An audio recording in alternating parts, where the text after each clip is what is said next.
ومن الناس من يتخذ من دون الله أندادا يحبونهم كحب الله والذين آمنوا أشد حبا لله ولو يرى الذين ظلموا إذ يرون العذاب أن القوة لله جميعا وأن الله شديد العذاب বলেন আওয়াজ করে সকল ক্ষমতার একমাত্র মালিক আল্লাহ। আমার ভাইরা মাখলুকের কোনো ক্ষমতা নাই, ক্ষমতা সব খালেকের। সৃষ্টির কোনো ক্ষমতা হয় না, স্রষ্টার সব ক্ষমতা। হে মুসলমান, স্রষ্টা যতটুকু ক্ষমতা তাকে দেয়, যাকে দেয় সে ততটুকু পায়। আবার আমার আল্লাহ চাইলে এই ক্ষমতা কেড়েও নিয়ে যাইতে। এই জন্য অনেক মানুষের হাত একসময় নাড়াইতে পারতো, এখন পারে না। অনেক মানুষ আছে আগে হাঁটতে পারতো, এখন আর পারে না। অনেক মানুষ আছে আগে কথা বলতে পারতো, এখন আর কথা বলতে পারে না। আমার আল্লাহ বুঝায় দিয়েছি আমি, আবার নিয়ে যাওয়ার ক্ষমতাও আমি রাখি, যে কোনো মুহূর্তে নিয়ে যাইতে পারি। আমার ভাইরা, আমার বন্ধুরা, এই কথাটা আমাদের অনেকের স্মরণ না থাকার কারণে, আমরা যে যেখানে গিয়ে চেয়ার পাই, এটা আর কোনোদিন ছাড়তে মনে চায় না, এটা আর সারবার মনে চায় না, খালি ধরে রাখতে মনে চায়। 21 সাল, 31 সাল, 41 সাল, কথা কয় না।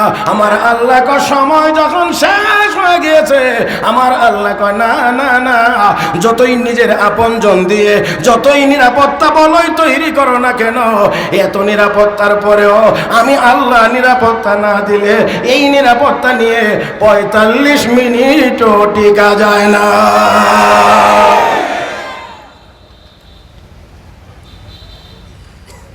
আল্লাহ আমার যদি একটু পানি খাওয়ার ব্যবস্থা করে দিত, এটা গ্লাস বাস। মুহতারাম হাজরিন, মুসা আলাইহিস সালাতু ওয়াস সালামকে গিয়ে কয়, তোমার আল্লাহ শক্তি বেশি না আমরার খোদা ফেরাউনের শক্তি বেশি?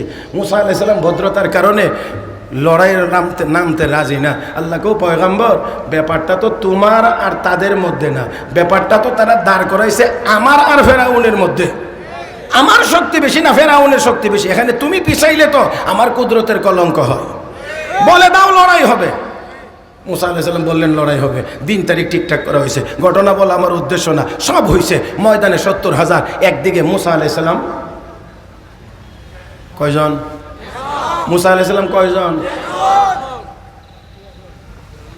একজন। তো একা একজন, তো যদিও একা, তবে একার সাথে একটি মহাশক্তি আছে। কে? মহব্বতে বলেন কে?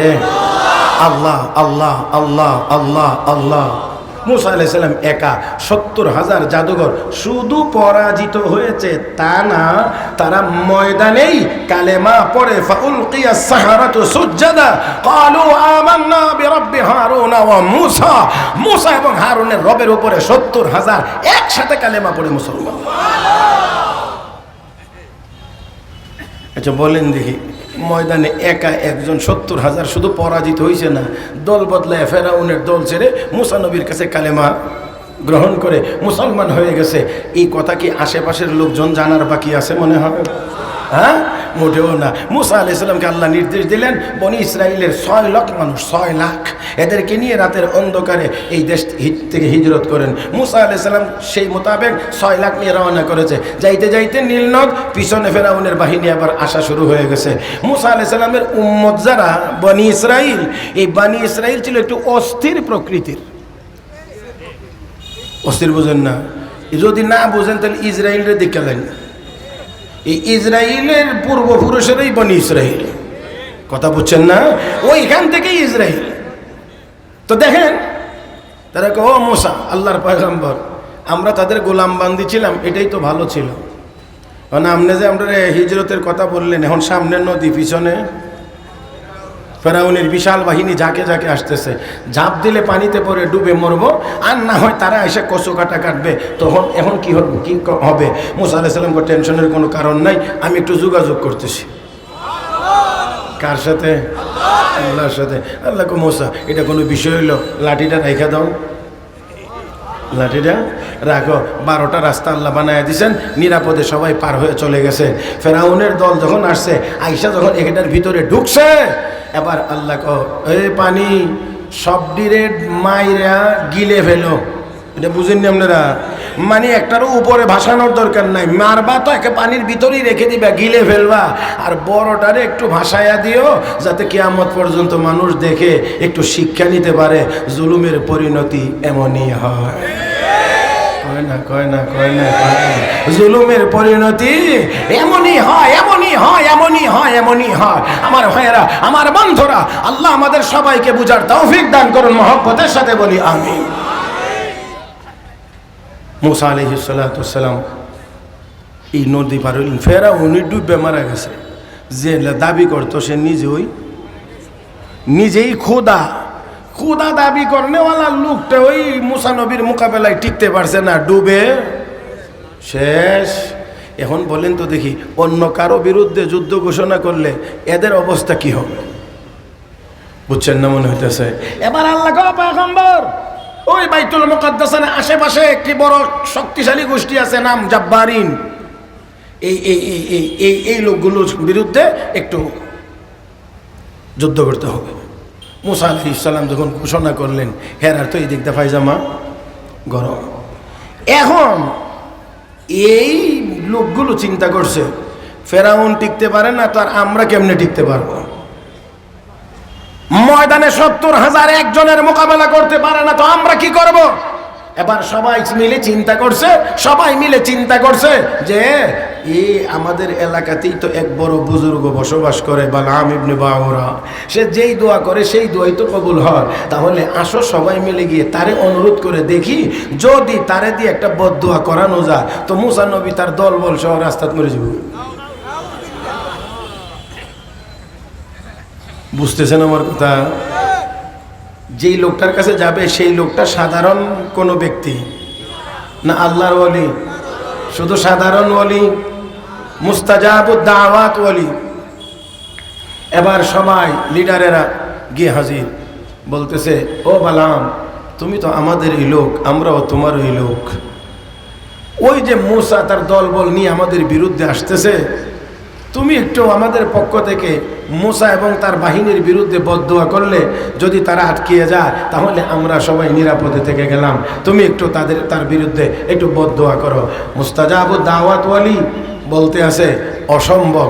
নবীর বিরুদ্ধে কেমনে বদদোয়া করে? নবীর বিরুদ্ধে কেমনে বদদোয়া করে? নবীর বিরুদ্ধে যাওয়া যায় না। ভাই, নবীর বিরুদ্ধে যাওয়া যায় না। নবী দুনিয়াতে আর নাই, কিয়ামত পর্যন্ত কেউ আসবেও না, আসার কোনো দরকারও নাই। তবে নবুয়তের দায়িত্ব আঞ্জাম দিচ্ছেন হক্কানি উলামায়ে কেরাম। কাজেই নবীর বিরুদ্ধে যেমন যাওয়া যায় না, হক্কানি উলামায়ে কেরামের বিরুদ্ধেও যাওয়া যায় না।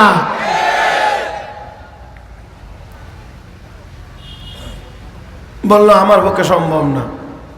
তো সম্ভব না, সম্ভব না, সম্ভব না। দেখো চিন্তা ভাবনা করে। এবার বললাম, ঠিক আছে তোমরা যাও, আমি একটু উপরে যোগাযোগ করে দেখি সিগন্যাল পাওয়া যায়নি। বলেন দেখি, মুসা আলাইহিস সালামকে নবী বানাইছেন কে? জিহাদের নির্দেশ দিছেন কে? ও আল্লাহ। তো এখন ওই আল্লাহর পক্ষ থেকে সিগন্যাল আসবে নাকি? তিলকার রসুল ফাদ্দালনা বা'দাহুম আলা বা'দ মিনহুম মান কাল্লামা আল্লাহ ওয়া রাফা বা'দাহুম দারাজাত। এই মিনহুম মান কাল্লামা আল্লাহ, এমন নবী আছেন যার সাথে আল্লাহ সরাসরি কথা বলেছেন, তিনি মুসা আলাইহিস সালাম। ওয়া কাল্লামাল্লাহু মুসা তাকলিমা, মুসা আলাইহিস সালামের সাথে আল্লাহ বিশেষভাবে দুনিয়ার জীবনে কথা বলেছেন। সেই মহান পয়গম্বর, তার বিরুদ্ধে বদদোয়া করার সিগন্যাল উপর থেকে আসবে না। এবার লোকজন আবার এসেছে, ও বালাম কি খবর? না না না, পারবো না, পয়গম্বরের বিরুদ্ধে বদদোয়া করা যাবে না, পয়গম্বরের বিরুদ্ধে বদদোয়া করা যাবে না, অসম্ভব। এবার ওই লোকেরা কয়, আবার এখান থেকে গিয়ে আলাদা হয়ে বলতে আছে, এমনিতেই শুধুমাত্র বললে কি আর বদদোয়া করানো যাবে? বলে কি করতে চাও? সবাই মিলে অনেক টাকা পয়সা, স্বর্ণ রূপা, হীরা মণি মুক্তা জমাইয়া বালআম ইবনে বাউরার সামনে নিয়ে উপটৌকন পেশ করো। এই জায়গাটা হলো আমার আলোচনার মূল কথাটা হলো এখানে, এইটাই বলা হলো আমার মূল জায়গাটা। মুহতারাম হাজিরিন, সবাই মিলে অনেক টাকা পয়সা উঠাইছে, অনেক অনেক অনেক স্বর্ণ রূপা হীরা মণি মুক্তা যা যা দরকার বিশাল করে ওই বালআম ইবনে বাউরার সামনে এনে দিয়ে বলতেছেন, বালআম এই নাও, আমরা তোমাকে এই গিফট করলাম, এই হাদিয়া দিলাম। আপনাদের কি মনে হয় এটা হাদিয়া নি? কি রে, কি হ্যাঁ বলেন বলেন মাশাআল্লাহ। ঘুষ ঘুষ ঘুষ। এই আমাদের দেশে অনেক মানুষ আছে ঘুষ না খাইলে হুশ থাকে না। আপনাদের বিশ্বনাথে নাই? থাকার কথা না? আছে আছে থাক, এটা আর একদিন, আজকে না।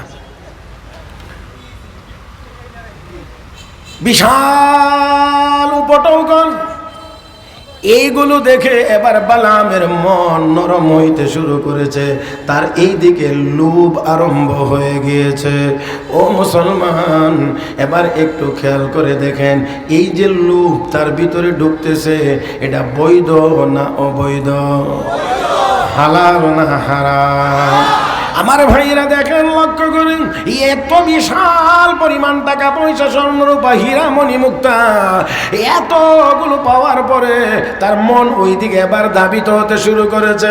মুফাসসিরিন কেরাম আরো লিখেন, তাকে যখন রাজি করানো সম্ভব হয় না, এই হাদিয়া নিয়ে সবাই চলে গেছে ভিতর বাড়িতে, তার স্ত্রীর কাছে, আহলিয়ার কাছে গিয়া এই বিশাল হাদিয়া দেওয়ার পরে এবার বলতেছে, একটু তোমার স্বামীকে বলো না আমাদের পক্ষে যেন একটু কাজ করে বদদোয়াটা করে।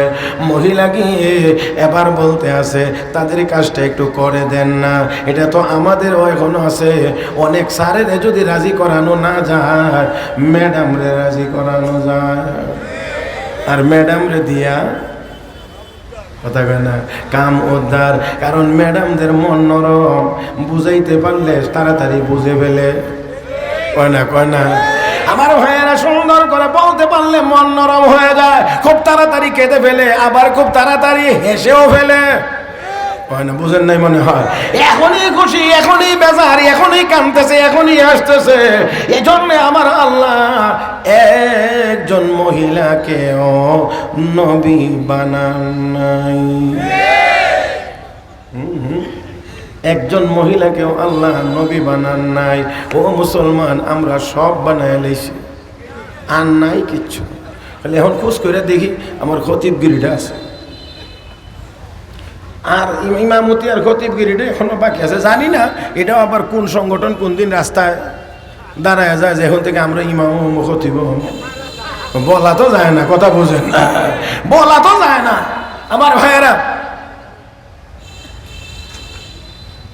মহিলা কি এবার বলছে তাদের কাজটা একটু করে দেন না। এবার এবার এবার এবার নিজের লোভে হোক আর স্ত্রীর মনোরঞ্জনের জন্যে হোক, এবার রাজি হয়েছে পয়গম্বরের বিরুদ্ধে বদদোয়া করবে। নাউজুবিল্লাহ, একটু আওয়াজ করে বলেন। আমার ভাইয়েরা, কেন পয়গম্বরের বিরুদ্ধে বদদোয়ার জন্য এখন রাজি হয়েছে? কিসের লোভে? আওয়াজ করে বলবেন, দুনিয়ার লোভে, দুনিয়ার লোভে, দুনিয়ার লোভে। আমার ভাইয়েরা, আমার বন্ধুরা, দুনিয়ার লোভে। এইদিকে না, এনে কি এ ভাই, ও ভাই, আপনি একটু রাখেন, এখন আর কাজ করেন না, একটু পরে আমার পরে আজান যখন নেব ওই ফাঁকে বাকি কামটা করেন। যে আমার দিক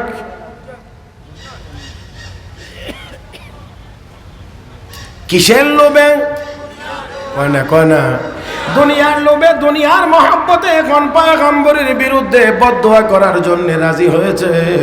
ও মুসলমান, এখন বদদোয়া করার জন্য ওই লোকগুলোকে নিয়ে পাহাড়ের উপরে যাবে, পাহাড়ে গিয়ে মুসা আলাইহিস সালামের বিরুদ্ধে বদদোয়া করবে। তারা বড় খুশি, বড় খুশি। এই মুহূর্তেই মুসা নবী ধ্বংস হয়ে যাবে, বদদোয়া করবে, আর মুসা নবী তার দল বল সহ অবশ্যই ধ্বংস হয়ে যাবে। এই জন্য তারা খুশি, উটের পিঠে সাওয়ার হয়েছে পাহাড়ের উপরে যাওয়ার জন্য, কিন্তু উট আর এক কদম সামনে আগায় না। বসছে তো বসছে, উট আর সোজা হয়ে দাঁড়ায় না। ও ভাইয়েরা, সোজা হয়ে দাঁড়ায় না। এবার বেত্রাঘাত শুরু হয়ে গিয়েছেন, উটের জবান আমার আল্লাহ খুলে দিয়েছেন। আওয়াজ করে, আর একটু আওয়াজ করে বলেন, উটের জবান দিয়ে কথা বের করার মতো ক্ষমতা আমার আল্লাহর নাই না আছে? ও মুসলমান, অবশ্যই আছে। আমার আপনার জবান দিয়ে যদি আল্লাহ কথা বলাইতে পারেন, তাহলে উটের জবান দিয়েও তো বলাইতে পারেন। গ্রাম্য এক মানুষ, গ্রাম্য আমার আপনার নবীর সামনে এসেছে, গ্রাম্য লোক, গুই সাপ মারা গেছে, রোদ্রে শুকাইয়া একেবারে চ্যাপ্টা হয়ে গেছে। এটা বাংলাদেশের রোদ না সৌদি আরবের রোদ? শুকানি এমন শুকাইছে, একেবারে চ্যাপ্টা হয়ে গেছে। রাহমাতুল্লিল আলামিনের সামনে এসে বলতে আছেন, ও মুহাম্মদ, আমার এই সাপটা যদি সাক্ষী দেয় তুমি আল্লাহর রাসূল, তাহলে অবশ্যই আমি কালেমা পড়ে মুসলমান হয়ে যাব। আপনারা বলেন, এটা মুসলমান হওয়ার কথা? এত শোক না, মরা না, শুধু শুকায় গেছে চ্যাপ্টা, এইটাও যদি সাক্ষী দেয়, তার মানে এটা সাক্ষী দিবেও না। আর আমারও ঈমান আনা লাগবে না। আল্লাহর নবী আল্লাহর শরণাপন্ন হইলেন। আল্লাহ রাব্বুল আলামিনের পক্ষ থেকে ইশারা করে দেওয়া হয়েছে, বলা হয়েছে, হাবিব গো, টেনশনের কোনো কারণ নাই, শুধুমাত্র এটাকে ডাক দেন, গুই গুই গুই। আমরা বলি, আমাদের গ্রাম্য ভাষায় বলি গুইল গুইল। আল্লাহর হাবিব বললেন, ইয়া দাব। আল্লাহু আকবার করেন। মানে সোজা বাংলা হলো, হে গুইল। এই মাত্র যখন আমার নবী ডাক দিয়েছেন, হে গুইল, ওই মরা শুকনা গুইল পুরাপুরি জীবিত হইয়া নড়াচড়া শুরু করে দিয়েছে। আমার ভাইরা, আমার নবী কয়, সাপ তুই বল, কার ইবাদত করিস? বল, তুই কার ইবাদত করিস, কার গোলামি করিস? ও মুসলমান, আমাকেও যদি বলা হইতো, মনে হয় এত সুন্দর একটা বক্তব্য আমি দিতে পারতাম না। কিন্তু ওই গুইল এবার জবাব দেয়, আবুদুল্লাহি ফিস সামাই আরশুহু ওয়া ফিল আরদি সুলতানুহু ওয়া ফিল বাহরি সাবিলুহু ওয়া ফিন নারি ইকাবু ওয়া ফিল জান্নাতি রাহমাতু। আল্লাহু আকবার গান। আমি ওই আল্লাহর ইবাদত করি যে আল্লাহর আরশ হলো আসমানে, যে আল্লাহর রাজত্ব জমিনে, যে আল্লাহ সাগরকে বানাইছেন রাস্তা, যে আল্লাহ জাহান্নাম বানাইছেন আযাবের জায়গা, যে আল্লাহ জান্নাত বানাইছেন তার নেককার বান্দা বান্দীদের আরামের জায়গা, আর যে আল্লাহ এত কিছু করেছেন, আমি ওই আল্লাহর ইবাদত করি। সাপরে, এবার তুই বল, আমি কে, আমার কি পরিচয়? সাপ কয়, আশহাদু আন্না মুহাম্মাদান আবদুহু ওয়া রাসূলুহু। সাক্ষ্য দিলাম আপনি অবশ্যই আল্লাহর রাসূল। এবার ওই লোকটা আর দেরি করে নাই, সাথে সাথে কালেমা পড়ে মুসলমান। শুধু মুসলমান তা না, মুসলমান হইয়া ওই লোকটি নতুন মুসলমান। নবীর সাহাবী ডাক দিয়ে কই, নবী গো, আল্লাহর কসম করে বলি, এতদিন পর্যন্ত আমার কাছে আপনার চেহারা ছিল সবচেয়ে নিকৃষ্ট চেহারা, আর এখন আমি ঘোষণা করছি, সারা দুনিয়ার সকল চেহারার চাইতে আপনার চেহারা আমার কাছে বেশি প্রিয়। আরো জোরে, আরো জোরে। আমার ভাইরা, আমার বন্ধুরা, আমার আপনার নবীর চেহারা মুসলমান আমাদের কাছে প্রিয়। আমার আপনার নবী আমাদের জানের চাইতে বেশি প্রিয়, মুমিনের জানের চাইতে বেশি প্রিয়। অতএব যেই দেশে 18 কোটি মুসলমান বসবাস করে, সেই দেশে কোন ব্লগার বসে আমার নবীর বিরুদ্ধে লিখবে, এই সুযোগ আর কাউকে দেওয়া হবে না।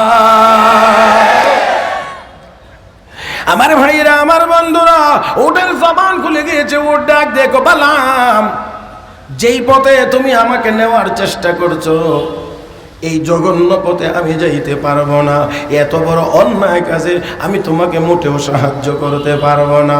আমাকে মারতে পারো, কাটতে পারো, সব হবে, কিন্তু কোনো অবস্থাতেই নবীর বিরুদ্ধে বদদুয়ার কাজে আমি তোমাকে সহযোগিতা করতে পারবো না। কিন্তু তারপরও তার হুঁশ হয় না। এবার ওট রেখে পায়ে হেঁটে যাওয়া শুরু করেছে, পাহাড়ের উপরে গিয়েছে, সবাইকে নিয়ে এবার বসেছে, হাত তুলেছে, বদদুয়া শুরু করেছে। আমার ভাইরা, আমার বন্ধুরা, দেখা যায় বদদুয়া করতে চায় মুসা নবীর বিরুদ্ধে, বদদুয়া হয়ে যায় তাদের বিরুদ্ধে। হায় হায় হায় হায়। এ মুসলমান, মহব্বতের সাথে আওয়াজ করে বলেন আল্লাহু আকবার। আমার আল্লাহর কি সেই ক্ষমতা নাই? আমি না আগেই বলেছিলাম সৃষ্টির কোনো ক্ষমতা নাই, ক্ষমতা স্রষ্টার।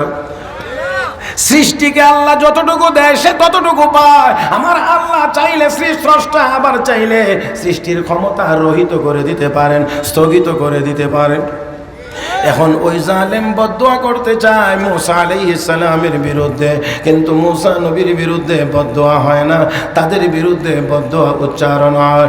এবার তারা কয়, ও মুসা, এত টাকা পয়সা দিয়ে তোমাকে আনলাম, আর আজকে তুমি আমাদের বিরুদ্ধে বদদুয়া শুরু করে দিয়েছ।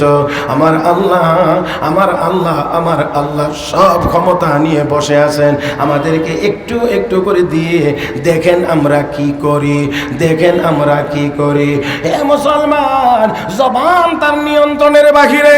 এবার বালাম ডাক দেখো, শোনো, আমার কিছুই করার নাই, আমার কিছুই করার নাই, আমার কিছুই করার নাই। জবান আর আমার কন্ট্রোলে নাই, জবান আর আমার কন্ট্রোলে নাই। হে মুসলমান, আমার আল্লাহ আমার ভিতরে আমার জবান আমার কন্ট্রোলের বাহিরে নিয়ে যাইতে পারেন, পারেন। ও মুসলমান, হাসরের দিনও আল্লাহ অনেকের জবান তার কন্ট্রোলের বাহিরে নিয়ে দিবেন, আর তখন জবান বলবে ইয়াউমা তাশহাদু আলাইহিম আলসিনাতুহুম, জবান তার বিরুদ্ধে সাক্ষী দেবে, জবান তার বিরুদ্ধে সাক্ষী দেবে। ও ভাইয়েরা, বন্ধুরা, আমি আবারও বলছি, আমি আবারও বলছি, আমার আপনার শরীরের অঙ্গ প্রত্যঙ্গগুলো কার দেওয়া? ক্ষমতাটা কার দেওয়া? ই আমানত চন্দ রোজা নজদে মাস্ত, ই আমানত চন্দ রোজা নজদে মাস্ত, দর হকীকত মালিকে হর শৈ খুদাস। সবগুলো আমার আপনার কাছে আমানত, আমানত, আমানত। ও মুসলমান, প্রকৃত অর্থে মালিক। দেরি হইল কেন? বলেন, সবকিছুর প্রকৃত মালিক। বালা, আমি এখন ডাক দিয়ে কাদ যাবাত আন্নি দুনিয়া ওয়াল আখিরা, আমার দুনিয়া আখিরাত সব চলে গিয়েছে। হায় হায় আমার ভাইরা, আমার বন্ধুরা, শুধুমাত্র তা না, মুফাসসিরিন ইকরাম লেখেন বালাম ইবনে বাউরার জিহ্বাটা, জিহ্বাটা, জিহ্বাটা আল্লাহ মুখের ভিতর থেকে বের করে নাভি পর্যন্ত ঝোলায়া দিয়েছেন। চিৎকার মেরে কন্যা আউযুবিল্লাহ। আমার ভাইরা, পৃথিবীতে মাত্র একটা প্রাণী, নাম তার কুকুর। এই কুকুরের জিহ্বা তার মুখের ভিতরে থাকে না, এটা বাহিরে থাকে, ভিতরে থাকে না। অন্যান্য জীবজন্তু জানোয়ার দেখবেন লেজ দিয়া পিছনে তার ইজ্জতের জায়গাটা ঢেকে রাখে, লেজটা নিচের দিকে থাকে, কিন্তু কুকুর, কুকুরনির সবসময় দেখবেন লেজ। আমার ভাইয়েরা, তাহলে একটা মাত্র প্রাণী কুকুর, যার জবান, যার জিহ্বা মুখের ভিতরে থাকে না, এটা বাহিরে থাকে। আরেকটা হলো সবাই স্বাভাবিকভাবে শ্বাস প্রশ্বাস নেয়, কিন্তু কুকুর সবসময় হাঁপায়। আল্লাহ আস্তে গন্ধে হাঁপায়। আমার আল্লাহ বলেন ফামাসালুহু কামাসালিল কালব ইন তাহমিল আলাইহি ইয়ালহাস আও তাতরুকুহু ইয়ালহাস। আল্লাহ রাব্বুল আলামিন বলেন, দুনিয়ার মানুষ মর্যাদা দিয়েছিলাম, ওই মুস্তাজাবুদ দাওয়াত ওলির আসন আর মাকাম তাকে দিয়েছিলাম। কয় না, কয় না, কয় না। মুস্তাজাবুদ দাওয়াত ওয়ালির মর্যাদা মাকাম আমি আল্লাহ তাকে দিয়েছিলাম, কিন্তু দুনিয়ার লোভে পড়ে ওয়ালাকিন্নাহু আখলাদা ইলাল আরদ ওয়াত্তাবা হাওয়া, নিজের মনের পূজারি হয়ে গিয়েছে। সম্পদের প্রতি তার লোভ পড়েছে, নজর পড়েছে, দুনিয়ার মহব্বতে পড়ে পয়গম্বরের বিরুদ্ধে বদদুয়া করার কারণে তাকে আমি আল্লাহ উপর থেকে নামাইয়া কুকুরের কাতার দাঁড় করাইয়া দিয়েছি।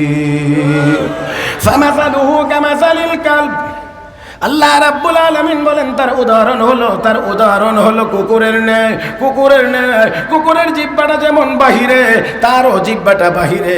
কুকুর যেমন শ্বাস নিতে কষ্ট হয়, একেবারে আমার আল্লাহ বলেন ইন তাহমিল আলাইহি ইয়ালহাস আও তাতরুকুহু ইয়ালহাস, তাকে যদি, কুকুরকে যদি তাড়া করেন তাও সে হাঁপায়, তাড়া না করলেও সে হাঁপায়। আমি আল্লাহ ওই জালেমটাকেও ওই মুস্তাজাবুদ দাওয়ার ওলির আসন থেকে নামাইয়া দুনিয়ার মহব্বতে মহব্বতের কারণে আমি আল্লাহ কুকুরের কাতারে নিয়ে ফেলাইছি। আমার ভাইয়েরা, আমার বন্ধুরা, শুধুমাত্র দুনিয়ার মহব্বতের কারণে আমিও বলতে চাই, আমার দেশের একজন এমপি, একজন মন্ত্রী, অবশ্যই তারা দামি, তারা অনেক সম্মানী, কিন্তু তারাও যখন দুনিয়ার পিছনে এমনভাবে পড়ে যায়, নীতি নৈতিকতার কোনো চিন্তা করে না, বস্তার বস্তা টাকা কামাই করে, আমার আল্লাহ কয় তোদেরকেও এমন হালতেই নিয়ে ফেলাইব, জীবনে কোনো দিন সামনে দাঁড়াইয়া প্রকাশ্যে কথা বলতে পারবে না। হায় হায়, এত টাকাওয়ালা, এত টাকাওয়ালা, এত টাকাওয়ালা, এরপরে ব্যাংক থেকে হাজার হাজার কোটি টাকা লোনের নামে আত্মসাৎ করা লোক দাড়ি সাইচা নৌকা দিয়া পালাইতে গিয়ে অপমানজনক ভাবে ধরা পড়েছে। হায় হায়, সুরতই বদলাইলেছে। আমার মনে হয় এই বেচারা ধরা পড়তো না যদি সাতেরটা না থাকতো। যেই সুরত ধরছিল, সুবহানাল্লাহ, কিরামান কাতিবিন সারা তার চিনবার কোনো ব্যবস্থা ছিল না। আল্লাহ আল্লাহ আল্লাহ, তার চেয়ে এই এত সম্পদের চেয়ে আমাদের দুইটা রুটি আর একটু ডাল ভাজি অনেক ভালো। কথা কয় না, কথা কয় না। দুইটা রুটি আর একটু ডাল ভাজি আমাদের জন্য অনেক ভালো। এটা সম্মানের, এটা সম্মানের, এটা সম্মানের। এই অপমানের এত সম্পদের কোনো দরকার নাই। রব্বে কারীম কা ফামাসালুহু কামাসালিল কালব, তার উদাহরণ হলো কুকুরের মতো। আমি আল্লাহ তাকে দিয়েছিলাম মুস্তাজাবুদ দাওয়াত ওয়ালিল মাকাম। সে দুনিয়ার পিছনে পড়ার কারণে আমি আল্লাহ তাকে কুকুরের কাতারে নামায়া দিয়েছি। সে আল্লাহ কি এখনো নাই না আছে? হ্যাঁ হ্যাঁ হ্যাঁ, আমার আল্লাহ। তাহলে এই নামানির যে রেওয়াজ বা নীতি আমার আল্লাহ, এটা এখনো 2024-এও। তাহলে এই জন্য হাদিস পড়েছিলাম, রাসূল বলছেন হুব্বুদ দুনিয়া রাসু কুল্লি খাতিআ, দুনিয়ার মহব্বত সব গুনাহের মূল, দুনিয়ার মহব্বত সব গুনাহের মূল। আজকে আমাদের সমাজে যদি তন্ন তন্ন করে খুঁজেন, তন্ন তন্ন করে খুঁজেন, তাহলে দেখবেন যতগুলো গুনার কাজ হচ্ছে সবগুলো গুনার কাজের মূল হলো দুনিয়ার মহব্বত, দুনিয়ার মহব্বত, দুনিয়ার মহব্বত। মুসলিম শরীফের হাদিস, মিশকাত শরীফ একেবারে দ্বিতীয় খণ্ড, কিতাবুন নিকাহের একেবারে প্রথম পৃষ্ঠা। عن عبد الله بن عمرو رضي الله تعالى عنه قال قال رسول الله صلى الله عليه وسلم الدنيا حلوة خضرة وإن الله مستخلفكم فيها فينظر كيف تعملون فاتقوا الدنيا واتقوا النساء فإن أول فتنة بني إسرائيل كانت في النساء أو كما قال عليه الصلاة والسلام। আল্লাহ নবী বলেন, উম্মত দুনিয়াটা বড় সুমিষ্ট, বড় সবুজ শ্যামল, আকর্ষণীয়। আর এই দুনিয়াতে আল্লাহ তোমাদেরকে প্রেরণ করে পরীক্ষা করেন, যাচাই করবেন কে কি আমল করো। উম্মত রে ফাত্তাকুদ দুনিয়া, অতএব দুনিয়াকে তোমরা ভয় করো, দুনিয়াকে তোমরা ভয় করো। ওয়াত্তাকুন নিসা, মহিলাদেরকেও ভয় করো। এটা আমার কথা না, নবীর কথা। রাগ করলে আমার সাথে না, নবীর সাথে করে। আমার নবী ফাত্তাকুদ দুনিয়া, দুনিয়াকে ভয় করো। ওয়াত্তাকুন নিসা, মহিলাদেরকেও ভয় করো। ফাইন্না আউওয়ালা ফিতনাতি বনি ইসরাঈলা কানাত ফিন নিসা, বনি ইসরাঈলের জন্য মহিলা ছিল প্রধান ফিতনার কারণ। আমার ভাইয়েরা, এবার ওই জালেমের যখন সব চলে গিয়েছে, এখন তো আমার তো দুনিয়াও নাই, আখিরাতও নাই। একটা ফর্মুলা দিয়ে দেই আমার ভাইয়েরা, দুনিয়ার পিছনে যদি কেউ পড়ে তাহলে সে ভয়ঙ্কর হয়ে ওঠে, ভয়ঙ্কর, ভয়ঙ্কর। ওমাগো কথা কর না, জোরে কোন ভয়ঙ্কর। আপনারা বলেন দেখি, ডাকাত কেন ডাকাতি করে?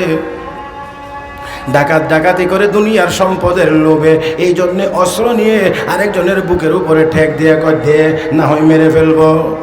তাহলে ভয়ঙ্কর, ভয়ঙ্কর, ভয়ঙ্কর। দুনিয়ার লোভ যার ভিতরে থাকবে সে ভয়ঙ্কর হবে। মুহতারাম হাজরিন, এবার দেখো, একটা কাজ করো, বলে কি, তোমাদের ঘরের সুন্দরী মেয়েদেরকে তাদের সামনে ছেড়ে দাও, আকর্ষণীয় করে ছেড়ে দাও, আর বলে দিও ওই পক্ষ থেকে যদি হাত পাও সামনে বাড়াইতে চায় তাহলে তারা যেন বাধা না দেয়। যারা বুঝবার দূরত্ব বজায় রেখে বুঝতে হবে, তারা যদি হাত পাও আগাইতে চায় যেন তারা বাধা না দেয়। আর যদি এই গুনাহের কাজে তারা লিপ্ত হয়ে যায় তাহলে তখন তাদের ইমানি স্পিরিট কমে যাবে, তখন তোমরা বিজয়ী হতে পারবে। তারা ছেড়ে দিয়েছে, আর ওই ওই দিকে ইসরায়েলের এক জালেম এক সুন্দরী মেয়েকে নিয়ে মুসা আলাইহিস সালামের সামনে দাঁড়িয়ে বলছে, ও পয়গম্বর, আমি তার সাথে আমার মনের চাহিদা পূরণ করতে চাই, আপনি অনুমতি দেন। পয়গম্বর বললেন, অনুমতি দেওয়া সম্ভব নয়, কারণ অনুমতি না দিলেও আমি আমার মনের চাহিদা পূরণ করব। গুনার কাজ শুরু করেছে, আল্লাহর পক্ষ থেকে মহামারী নাজিল হয়েছে। একদিনের ভিতরে 70,000 বনি ইসরায়েলি মারা গিয়েছিল। সর্বশেষ যখন তাদেরকে হত্যা করা হয়েছে, তখন গিয়ে এই প্লেগ মহামারী থামছে, তারপরে তাদের এই আযাব বন্ধ হয়েছে। এই জন্য মুহতারাম হাজরিন, দুনিয়ার মহব্বত যত বেশি হবে, অপরাধের পরিমাণ তত বেশি হবে। এই জন্য আল্লাহওয়ালাদের কাছে যাইতে হবে। নেককার বুজুর্গ আল্লাহওয়ালাদের কাছে গেলে, তাদের কাছে গিয়ে তাদের সবক আদায় করলে দুনিয়ার মহব্বত থেকে বেরিয়ে আসা যাবে। আর মাঝে মাঝে কবর জিয়ারতে যাইতে হবে। রাসূল বলছেন, ফাজুরুহা ফাইন্নাহা তুযাক্কিরুল মাউত ওয়া তুযাহিদু আনিদ দুনিয়া। কবর জিয়ারতে যাও, মরণের কথা স্মরণ হবে আর দুনিয়ার প্রতি মহব্বত কমবে। আল্লাহ রাব্বুল আলামিন আমাদের সবাইকে দুনিয়ার মহব্বত কমায়া আখিরাতের ফিকির অন্তরে বেশি বেশি পরিমাণে ঢুকাইবার তৌফিক দান করুন। আমিন ইয়া রাব্বাল আলামিন। সুবহানাকাল্লাহুম্মা বিহামদিক আশহাদু আল লা ইলাহা ইল্লা আনতা আস্তাগফিরুকা ওয়া আতুবু ইলাইক। ওয়া আখিরু দাওয়ানা আনিল হামদুলিল্লাহি রাব্বিল আলামিন। আসসালামু আলাইকুম ওয়া রাহমাতুল্লাহ।